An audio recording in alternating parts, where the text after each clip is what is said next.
অস্ত্র মামলায় রিজেন্ট শাহেদের যাবজ্জীবন কারাদণ্ড, প্রতারকদের জন্য দৃষ্টান্ত, আদালতের পর্যবেক্ষণ। আপিল করবে আসামি পক্ষ।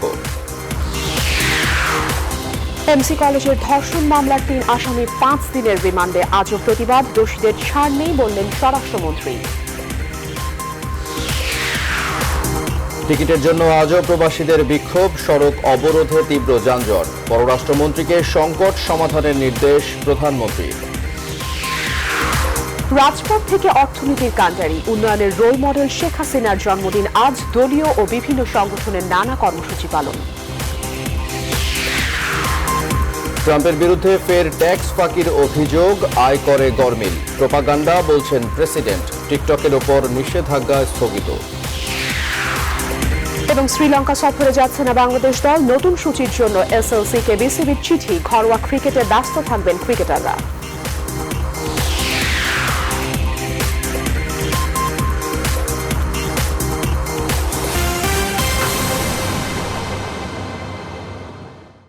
রেইনবো অলরাউন্ডার এক্সটেরিয়র পেইন্ট, বাংলাদেশের আবহাওয়া উপযোগী একমাত্র পেইন্ট। স্বাগত রাত 10টার সংবাদে, আপনাদের সাথে আছি আমি রাশেদ ইমাম এবং আমি আফরিন আনোয়ার। দেখছিলেন সংবাদ শিরোনাম, এবারে পুরো খবর। অস্ত্র নিয়ন্ত্রণ আইনের মামলায় রিজেন্ট হাসপাতালের চেয়ারম্যান মোহাম্মদ শাহেদকে যাবজ্জীবন কারাদণ্ড দিয়েছেন আদালত। ঢাকা মহানগর 1 নম্বর স্পেশাল ট্রাইব্যুনালের বিচারক কে এম ইমরুল কায়েস এই রায় ঘোষণা করেন। শাহেদের বিরুদ্ধে বিচারাধীন অর্ধ শতাধিক মামলার মধ্যে এটি প্রথম রায়। রায়ের পর্যবেক্ষণে বিচারক বলেন, সমাজে শাহেদের মতো যারা মুখোশধারী প্রতারক, এই রায় তাদের জন্য নজির হয়ে থাকবে। রায়ে ক্ষুব্ধ প্রতিক্রিয়া জানিয়েছেন আসামি পক্ষের আইনজীবী।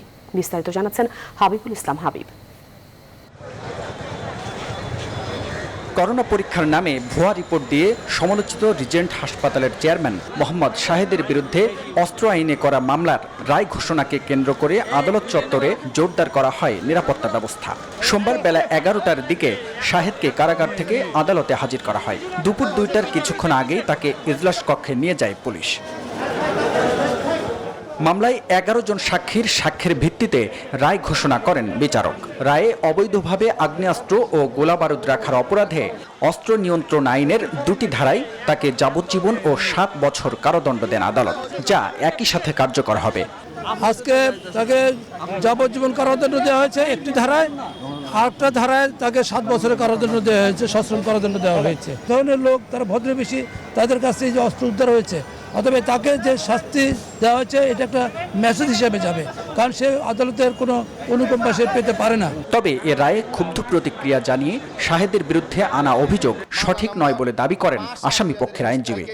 আমাদের ঘাড়ে চাপিয়ে দেওয়া হয়েছে, এই রায়ের প্রতি আমরা অসন্তুষ্ট, সংক্ষুব্ধ।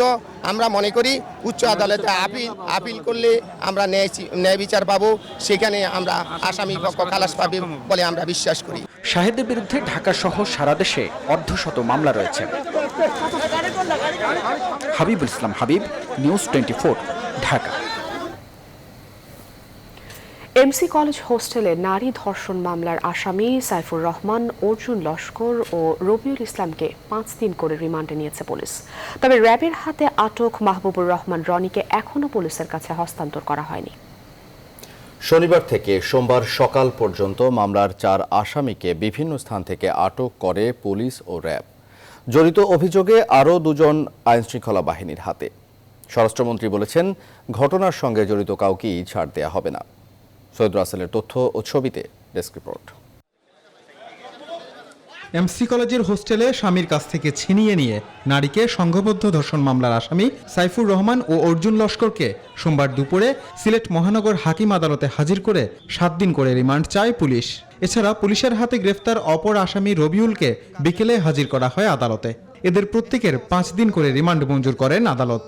2 আসামি সাইফুর রহমান এবং অর্জুন লস্কর 7 দিন করে রিমান্ড আবেদন করেন বিজ্ঞ মহানগর 2 আদালত, সাইফুর রহমান সাহেবের আদালতে। বিজ্ঞ আদালতে আমাদের হিয়ারিং শুনে, বিজ্ঞ অ্যাডভোকেটদের পিপি সাহেবদের হিয়ারিং শুনে 5 দিন রিমান্ড মঞ্জুর করেছেন প্রত্যেক আসামি। তাদের কোনো আইনজীবী উপস্থিত ছিল না। সিলেট আইনজীবী সমিতির কোনো আইনজীবী তাদের পক্ষে ওকালতনামা দেন নাই বা মামলা পরিচালনায় অংশগ্রহণ করেন নাই। এই মামলার আরেক আসামি মাহবুবুর রহমান রনিকে রোববার হবিগঞ্জের শায়েস্তাগঞ্জ থেকে আটক করে র্যাব। রনির দেয়া তথ্যে সোমবার সকালে আইনউদ্দিন ও রাজন নামে দুইজনকে আটক করা হয় জড়িত সন্দেহে। এই দুজনকেও ধর্ষণ মামলায় আসামি করা হবে।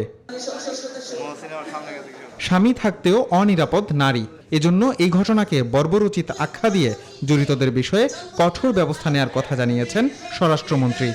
এমসি কলেজের যে ঘটনা ঘটছে, একটা বর্বরোচিত ঘটনা ঘটেছে, যেই করে থাকুক তাকে শাস্তি ভোগ করতেই হবে। এমসি কলেজের বন্ধ হোস্টেলে বহিরাগত ছাত্রলীগ নেতাদের অবস্থানের ঘটনায় কলেজ কর্তৃপক্ষের বিরুদ্ধে এখনও কোনো ব্যবস্থা নেওয়া হয়নি। এ নিয়েও প্রশ্ন উঠেছে সচেতন মহলে। Desk report, news 24। ক্ষমতাসীন দলের লোকেরাই ধর্ষণ ও নারী নির্যাতনে জড়িত বলে অভিযোগ করেছেন বিএনপি নেতারা। বলেছেন, কোনো শাস্তি হয় না বলেই দোষীদের এই বেপরোয়া আচরণ। আর আওয়ামী লীগ সাধারণ সম্পাদক ওবায়দুল কাদের বলেছেন, ধর্ষণের ঘটনায় জড়িত কাউকেই ছাড় দেওয়া হবে না। এমসি কলেজ ছাত্রাবাসে গৃহবধূ ধর্ষণের প্রতিবাদে দেশের বিভিন্ন জায়গায় আজও হয়েছে বিক্ষোভ কর্মসূচি। বিস্তারিত জানাচ্ছেন মারুফা রহমান। সিলেটের এমসি কলেজ ছাত্রাবাসে গৃহবধূকে সংঘবদ্ধ ধর্ষণের প্রতিবাদে বরিশালে জেলা ছাত্রদল ও মহানগর ছাত্রদল বিক্ষোভ সমাবেশ করে। পরে বিক্ষোভ মিছিল বের করলে পুলিশ তাদেরকে আটকে দেয়। ধর্ষকদের শাস্তির দাবিতে বিক্ষোভ মিছিল বের করে সুনামগঞ্জ জেলা ছাত্রদলও। তারা পুলিশি বাধার সম্মুখীন হয়। নেত্রকোনায় বিক্ষোভ করে জেলা ছাত্র ইউনিয়ন ও সচেতন ছাত্র সমাজ। সিলেট ও খাগড়াছড়ির ধর্ষণের ঘটনায় ঢাকায় বিক্ষোভ মিছিল করেছে ছাত্রদল। সকালে কেন্দ্রীয় শহীদ মিনার থেকে মিছিল শুরু করে শেষ হয় টিএসসিতে। এমসি কলেজের ঘটনার প্রতিবাদে প্রায় একই সময়ে ঢাকা বিশ্ববিদ্যালয়ের রাজু ভাস্কর্যে মিছিল করে ছাত্রলীগ। রোববারও একই কর্মসূচি পালন করে তারা। দুপুরে নয়াপল্টনে কেন্দ্রীয় কার্যালয়ের সামনে এক কর্মসূচিতে অংশ নিয়ে বিএনপি নেতারা বলেন, রাষ্ট্রীয় পৃষ্ঠপোষকতায় দোষীরা বেপরোয়া আচরণ করে। কি নষ্ট সমাজ তৈরি করেছেন এই শেখ হাসিনা। আজকে তারা বেপরোয়া। যদি কঠোর শাস্তি দেওয়া হতো তাহলে এমসি কলেজ ছাত্রলীগ এটা করতে পারত না। বাংলাদেশে নারী নির্যাতনের মহামারী চলছে। এই মহামারী থেকে আমাদেরকে রক্ষা পেতে হবে। একই দিন আওয়ামী লীগের সাধারণ সম্পাদক বলেছেন, ধর্ষণ মামলায় জড়িতদের কাউকেই ছাড় দেবে না সরকার। তাদের দলীয় পরিচয় যাই হোক, রেহাই পাবে না। তাদের আইনের আওতায় এনে শাস্তি প্রদানে সরকারের অবস্থান অত্যন্ত কঠোর। মারুফা রহমান, নিউজ 24, ঢাকা। এদিকে রাজধানীর ভাটারা এলাকা থেকে এক সিরিয়াল ধর্ষককে গ্রেফতার করেছে ভাটারা থানা পুলিশ। সোমবার দুপুরে কুড়িল প্রগতি সরণি এলাকা থেকে দেওয়ান রসুল হৃদয় নামে এই ধর্ষককে গ্রেফতার করা হয়। গেল 16 সেপ্টেম্বর থেকে 26 সেপ্টেম্বর পর্যন্ত বাসায় আটকে অপ্রাপ্তবয়স্ক 3 তরুণীকে ধর্ষণ করে দেওয়ান রসুল হৃদয়। গ্রেফতারের পর আসামি অভিযোগ স্বীকার করে বলে জানান জুলশান পুলিশের অতিরিক্ত উপ পুলিশ কমিশনার সৈয়দ মামুন মুস্তফা। তারিখে বেলা আনুমানিক 12 ঘটিকার সময় আসামি দেওয়ান রসুল উক্ত বিল্ডিংয়ের 3য় তলায় তার নিজ থাকার রুমে একজনকে ডেকে নিয়ে যায় এবং তার রুমের বিছানায় বসে কথা বলার এক পর্যায়ে ভিকটিমকে জড়িয়ে জোরপূর্বক তার ইচ্ছার বিরুদ্ধে ধর্ষণ করে। ভাটারা থানার ঐকান্তিক প্রচেষ্টায় ঢাকা শহরের বিভিন্ন জায়গায় অভিযান পরিচালনা করে আমরা আজকে বেলা 3 ঘটিকার সময় এই মামলার একমাত্র আসামি দেওয়ান রসুলকে গ্রেপ্তার করতে সক্ষম হয়। এদিকে ধর্ষণ ও নারী নির্যাতন এই দুই অপরাধের ভয়াবহতা মূলধারার শিক্ষা ব্যবস্থায় আনুষ্ঠানিকভাবে সংযুক্ত করা উচিত বলে মনে করেন বিশেষজ্ঞরা। মহামারীতে অপরাধ দমনে নিরাপত্তা বাহিনীগুলোর শিথিলতাকেও দায়ী করেছেন তারা। বলছেন, ধর্ষণের এমন ঘটনা রাজনৈতিক প্রভাবে ধামাচাপা দেয়া হলে তা অপরাধীদের উৎসাহিত করবে। বিস্তারিত তৌহিদ শান্তর প্রতিবেদনে।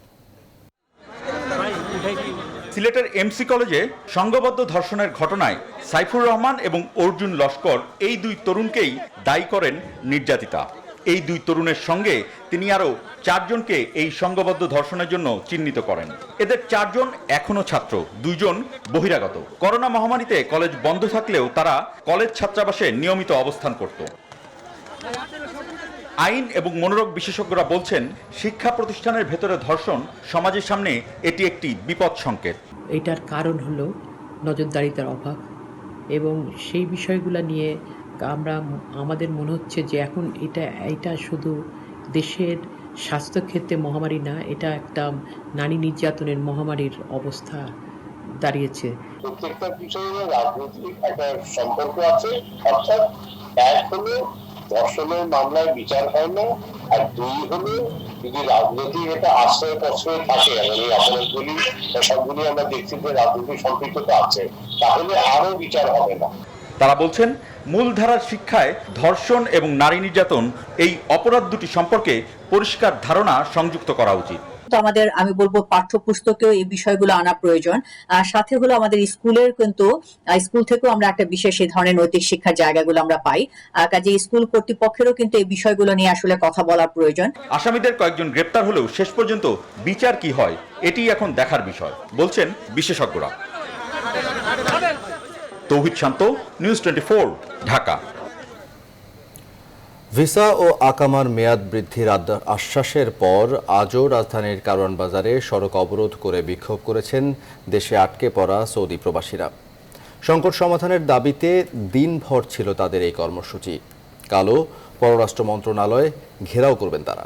এদিকে প্রবাসীদের কর্মস্থলে ফেরত পাঠানো এবং নতুন কর্মস্থানের জন্য করণীয় বিষয়ক প্রতিবেদন আগামী 7 দিনের মধ্যে পররাষ্ট্রমন্ত্রীকে জমা দেওয়ার নির্দেশ দিয়েছেন প্রধানমন্ত্রী। তানজিম মেহেদীকে সাথে নিয়ে বিস্তারিত জানাচ্ছেন সজল দাস। সোমবারও টিকিটের দাবিতে সকাল থেকেই সৌদি এয়ারলাইন্সের সামনে অবস্থান নেন প্রবাসীরা। দুপুরে কারওয়ান বাজার মূল সড়ক অবরোধ করে শুরু করেন বিক্ষোভ।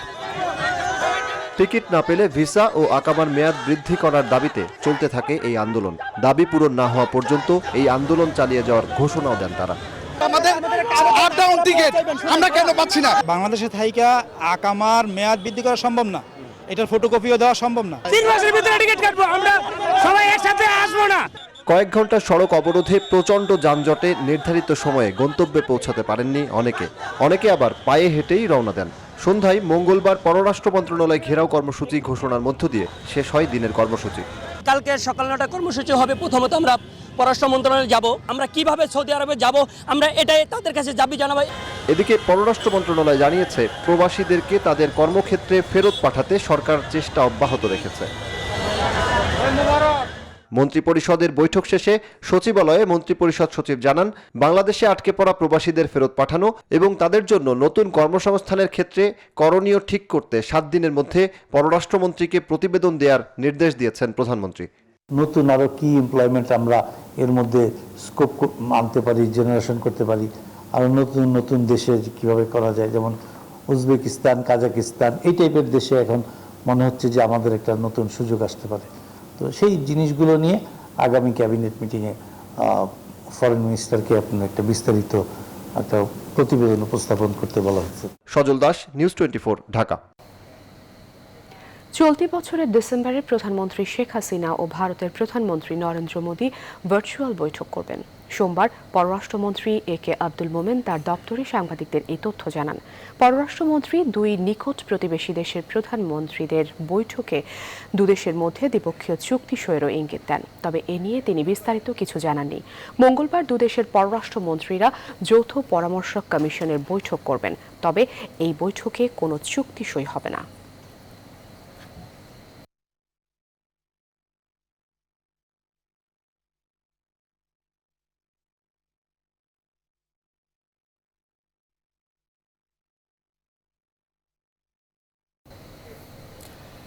একসময়ের তলাবিহীন ঝুড়ির তকমা পাওয়া বাংলাদেশ এখন উন্নয়নের রোল মডেল।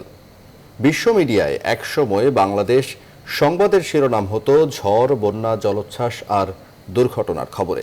আর এখন বাংলাদেশের অগ্রগতি আর সমৃদ্ধির বিশ্লেষণ হয়। এসব অর্জন এসেছে একজনের দক্ষ নেতৃত্বে। তিনি বাংলাদেশের প্রধানমন্ত্রী, বঙ্গবন্ধুর কন্যা শেখ হাসিনা। আজ 28 সেপ্টেম্বর তার জন্মদিন। 74 বছরে পা রেখেছেন শেখ হাসিনা। বিস্তারিত জানাচ্ছেন শাহ আলী জয়। অগ্রগতির সূচকে আজ বাংলাদেশ যে অবস্থানে দাঁড়িয়ে তা অর্জন সহজ ছিল না। বঙ্গবন্ধুকে হত্যার পর সামরিক শাসন আর গণতন্ত্রহীনতা গ্রাস করে বাংলাদেশকে। উন্নয়নের চাকা ঘুরতে শুরু করে উল্টো পথে। এমন বাস্তবতা থেকে গণতন্ত্র আর উন্নয়নের পথে বাংলাদেশের যে প্রত্যাবর্তন, তার কারিগর শেখ হাসিনা। জন্ম 1947 সালের 28 সেপ্টেম্বর গোপালগঞ্জের নিভৃতপল্লী টুঙ্গিপাড়ায়। বঙ্গবন্ধু শেখ মুজিবুর রহমান এবং বঙ্গমাতা শেখ ফজিলাতুন্নেসা দম্পতির প্রথম সন্তান শেখ হাসিনা, বাবা মায়ের প্রিয় হাসু।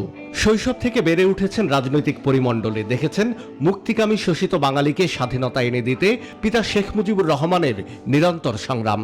শেখ হাসিনা ছাত্র জীবন থেকে রাজনীতির সাথে সম্পৃক্ত। কলেজের আসার আগেই স্কুল জীবনেই তিনি 62-র হামিদুর রহমান শিক্ষা কমিশন রিপোর্ট আন্দোলনে শরিক ছিলেন। 75-এ ঘাতকরা পরিবারের প্রায় সবাইকে হত্যা করে। 81-তে যখন দেশে ফেরেন প্রিয় মাতৃভূমি, তখন যেন স্বজন হারানো শ্মশান। সেই শোক পরিণত হলো শক্তিতে। স্বৈর শাসনের শৃঙ্খল ভেঙে গণতন্ত্র পুনঃপ্রতিষ্ঠায় শুরু হয় নিরন্তর সংগ্রাম। জিয়াউর রহমানের সেই declaration, I shall make difficult politics for the politician, এবং দল ভাঙার রাজনীতি, রাজনৈতিক নেতৃত্বের চরিত্র হনন, ঠিক তেমনি একটি মুহূর্তে তাকে আওয়ামী লীগ কাউন্সিলে সভাপতি নির্বাচিত করে আনা হয়। 96-তে প্রথম সরকার প্রধানের দায়িত্ব নেয়া। এরপর 2009 থেকে সরকার প্রধান হিসেবে শেখ হাসিনার নেতৃত্বে পরপর 3 মেয়াদে বাংলাদেশের অর্জন চোখে পড়ার মতো। এই নেতৃত্বের একটি বড় গুণ হলো যে মানুষের সাথে মানুষের স্বপ্ন ধারণ করবার একটা দারুণ ক্ষমতা তার আছে।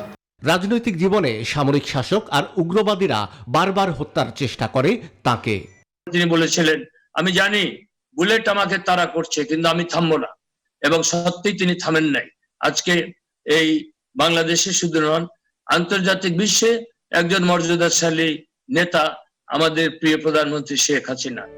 দেশের বাইরে বিশ্ব পরিমণ্ডলেও শেখ হাসিনা হয়ে উঠেছেন সমান জনপ্রিয়। রোহিঙ্গা ইস্যুতে মানবিকতার নতুন দৃষ্টান্ত স্থাপন করে সারা বিশ্বে তিনি এখন মাদার অফ হিউম্যানিটি। করোনার এই মহামারীতেও শেখ হাসিনা জীবনের ঝুঁকি নিয়ে মানুষের জন্য কাজ করে চলেছেন নিরন্তর। মানুষের জীবন বাঁচানো এবং জীবিকার চাকা সচল রাখা, এই ব্রত নিয়ে কেন্দ্র থেকে তৃণমূল প্রতিনিয়তই দিচ্ছেন নির্দেশনা। আর তার বাস্তবায়ন কতটুকু কঠোরভাবে মনিটরিং করছেন নিজেই। শাহ আলী জয়, নিউজ 24, ঢাকা। প্রধানমন্ত্রী ও আওয়ামী লীগ সভাপতি শেখ হাসিনার ৭৪তম জন্মদিনে সীমিত পরিসরে মিলাদ ও তার দীর্ঘায়ু কামনা করে দোয়া করা হয়।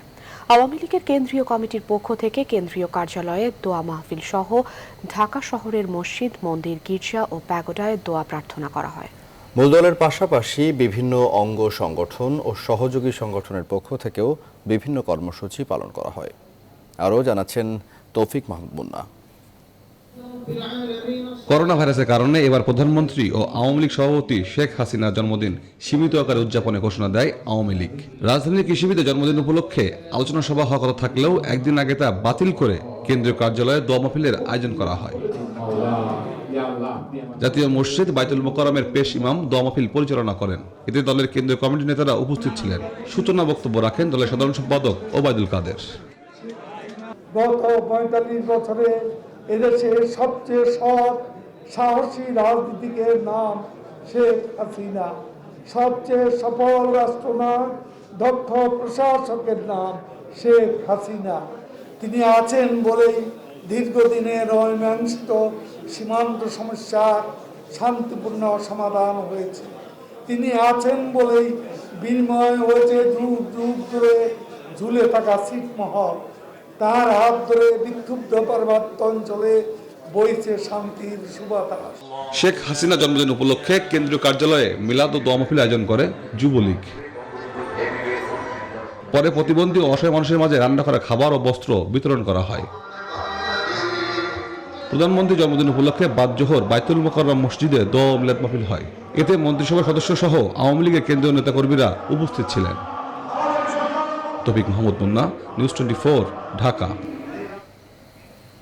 তথ্যমন্ত্রী ও আওয়ামী লীগের যুগ্ম সাধারণ সম্পাদক ডক্টর হাসান মাহমুদ বলেছেন, জাতির সংকটে সংগ্রামে, উন্নয়নে, অর্জনে দেশের মানুষের পাশে ও নেতৃত্বে একটি নাম, বঙ্গবন্ধু কন্যা শেখ হাসিনা।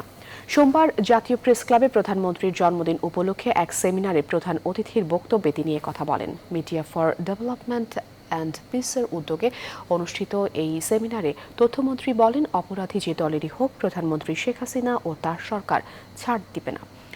জাতীয় প্রেস ক্লাবের সাধারণ সম্পাদক ফরিদা ইয়াসমিনের সভাপতিত্বে অনুষ্ঠিত এই সেমিনারে বিশেষ অতিথি ছিলেন সংসদ সদস্য মেহের আফরোজ চুমকি। অন্যান্যদের মধ্যে বক্তব্য রাখেন প্রধানমন্ত্রীর কার্যালয়ের এসডিজি বিষয়ক সমন্বয়ক জোয়ানা আজিজ, নিউজ 24 এর প্রধান বার্তা সম্পাদক শাহনাজ মুন্নি, মূল প্রবন্ধক উপস্থাপন করেন ডিক্যাব সভাপতি আঙ্গুর নাহার মন্টি।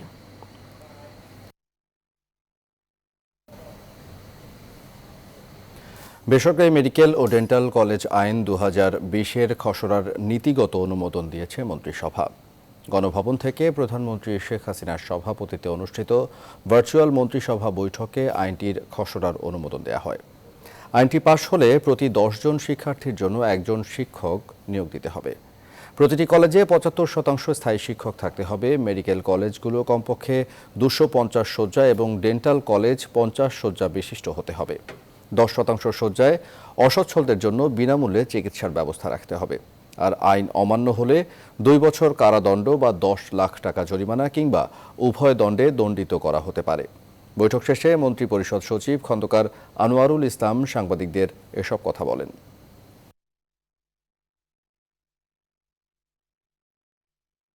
আমাদের জন্য এটা বিরাট ক্ষতি, রাষ্ট্রের জন্য ক্ষতি। কারণ তার প্রজ্ঞা, জ্ঞান, মেধা আমাদের দেশের জন্য, রাষ্ট্রের জন্য অত্যন্ত গুরুত্বপূর্ণ ছিল এবং তিনি অত্যন্ত ধীর স্থির ঠান্ডা মাথায় সব কিছু বিবেচনা করতেন। অনেক জটিল ভালোভাবে সেগুলি সমাধান করেছিলেন এবং আমি মনে করি যে এই কয়েকটা বছর আমরা দেখেছি যে বাংলাদেশে অনেক চড়াই উতরাই আমরা পার হয়ে এই জায়গাটা এসেছি। এই সময় নানা ধরনের যে ঘাত প্রতিঘাত সবগুলি মোকাবেলা করেই তিনি তার উপর অর্পিত দায়িত্ব পালন করেছেন।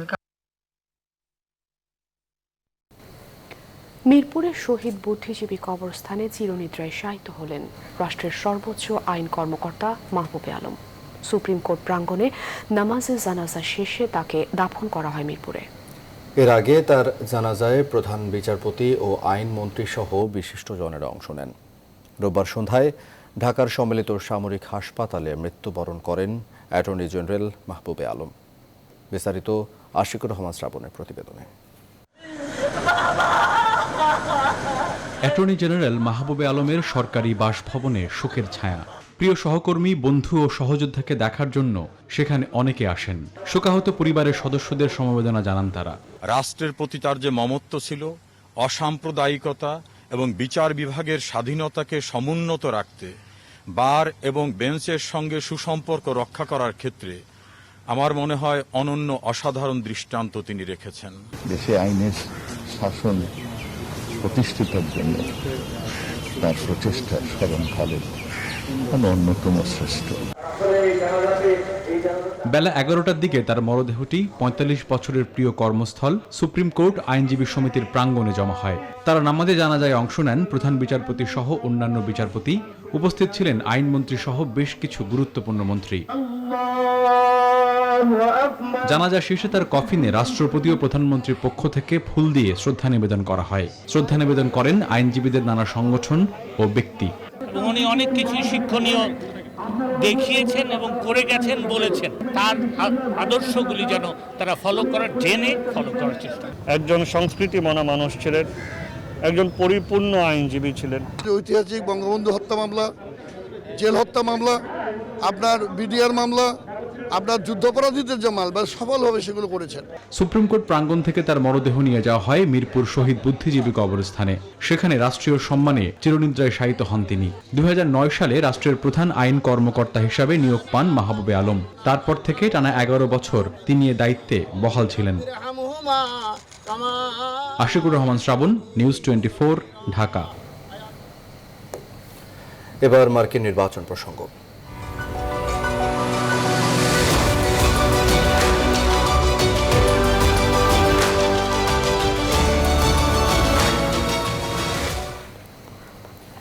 যুক্তরাষ্ট্র নির্বাচন ঘিরে সবশেষ খবর জানাতে নিউ ইয়র্ক থেকে আমাদের সাথে সরাসরি যুক্ত হচ্ছেন সহকর্মী সুলতানা রহমান। সুলতানা রহমান, আপনাকে স্বাগত জানাচ্ছি, নিশ্চয়ই শুনতে পাচ্ছেন।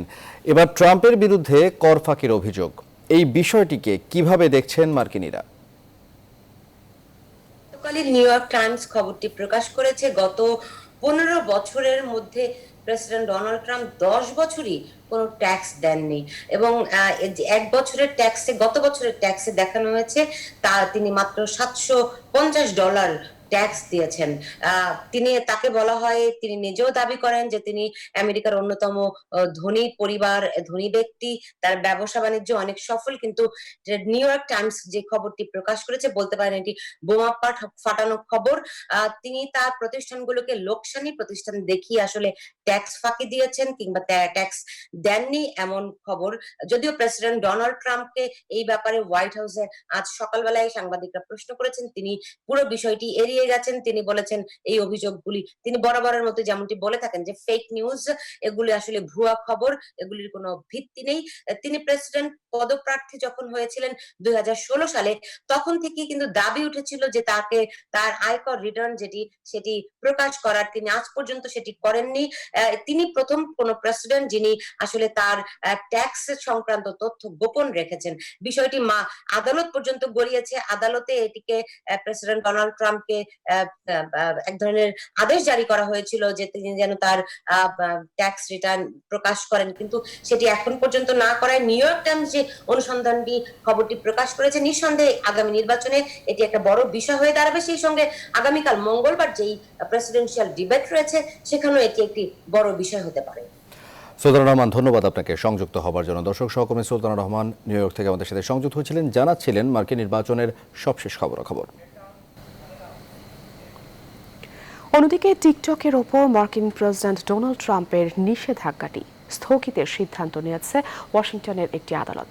মার্কিন নাগরিকদের জন্য অ্যাপটি ডাউনলোডের সুযোগ এখনও বন্ধ করা যাবে না বলে জানিয়ে দিয়েছে কোর্ট। ট্রাম্পের সিদ্ধান্ত অনুযায়ী গেল রোববারই যুক্তরাষ্ট্র জুড়ে টিকটক ডাউনলোড বন্ধ হবার কথা ছিল, তবে বর্তমান পরিস্থিতি নিয়ে অ্যাপটির প্রস্তুতকারক সংস্থা মার্কিন আদালতে শরণাপন্ন হয়ে নিজেদের বিপুল ক্ষতির আশঙ্কার কথা জানায়। বিশাল এই ক্ষতি সামাল দেওয়ার অপারগতার কথা জানানোর প্রেক্ষিতে টিকটক ডাউনলোডের সুযোগ আপাতত বহাল রাখার সিদ্ধান্ত দিয়েছেন আদালত। করোনা পরিস্থিতি। 24 ঘন্টায় দেশে আরও 1407 জন করোনা পজিটিভ শনাক্ত হয়েছেন এবং মারা গেলেন আরও 32 জন। সোমবার দুপুরে এক সংবাদ বিজ্ঞপ্তিতে স্বাস্থ্য অধিদপ্তর এই তথ্য জানায়। এ নিয়ে মোট করোনা রোগীর সংখ্যা 3,60,555 জন এবং মোট মৃত্যু হল 5,193 জনের। 24 ঘন্টায় সুস্থ হয়েছেন 1,582 জন। এখন পর্যন্ত সুস্থ 2,72,073 জন।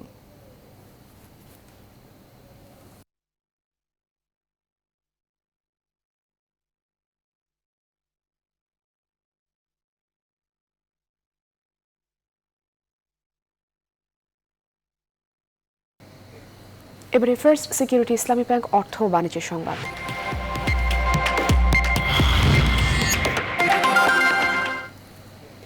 করোনাকালে ক্ষতিগ্রস্ত গ্রামীণ নারী, কৃষক ও উদ্যোক্তাদের বাজার সম্প্রসারণে বিশেষ উদ্যোগ নেওয়ার তাগিদ দিয়েছেন বক্তারা।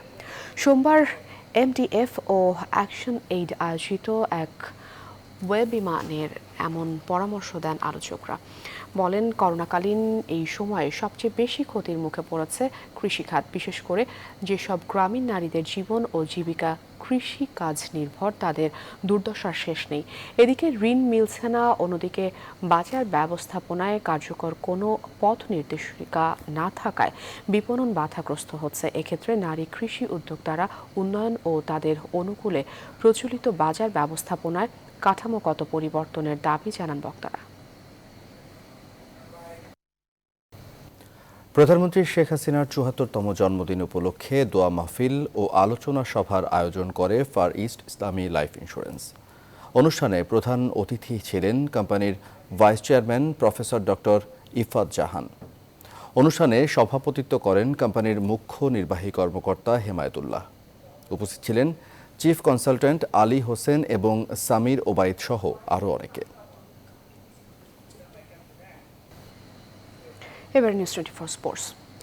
অবশেষে সত্যি হলো টাইগারদের শ্রীলঙ্কা সফর স্থগিতের গুঞ্জন। 14 দিনের কোয়ারেন্টাইনের বিষয়ে কোনো ধরনের সমঝোতায় পৌঁছতে না পারায় আপাতত লঙ্কা সফরে যাচ্ছে না টাইগাররা। সোমবার দুপুরে বোর্ড কর্তাদের সঙ্গে বৈঠক শেষে বিষয়টি নিশ্চিত করেন বিসিবি সভাপতি নাজমুল হাসান পাপন। আর সফর স্থগিত হওয়ায় দ্রুতই ঘরোয়া ক্রিকেট চালু করার কথা জানান তিনি।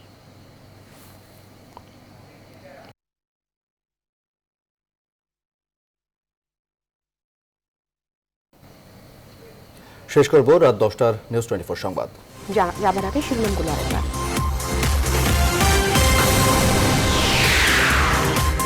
অস্ত্র মামলায় রিজেন্ট শাহেদের যাবজ্জীবন কারাদণ্ড, প্রতারকদের জন্য দৃষ্টান্ত, আদালতের পর্যবেক্ষণ। আপিল করবে আসামি পক্ষ।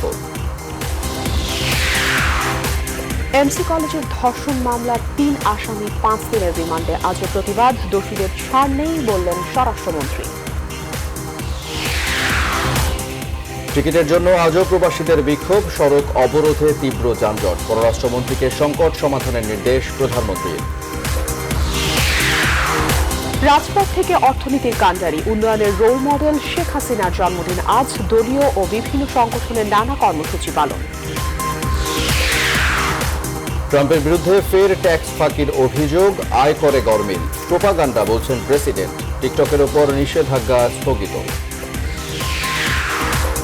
এবং শ্রীলঙ্কা সফরে যাচ্ছে না বাংলাদেশ দল, নতুন সূচির জন্য এসএলসি-কে বিসিবির চিঠি। ঘরোয়া ক্রিকেটে ব্যস্ত থাকবেন ক্রিকেটাররা।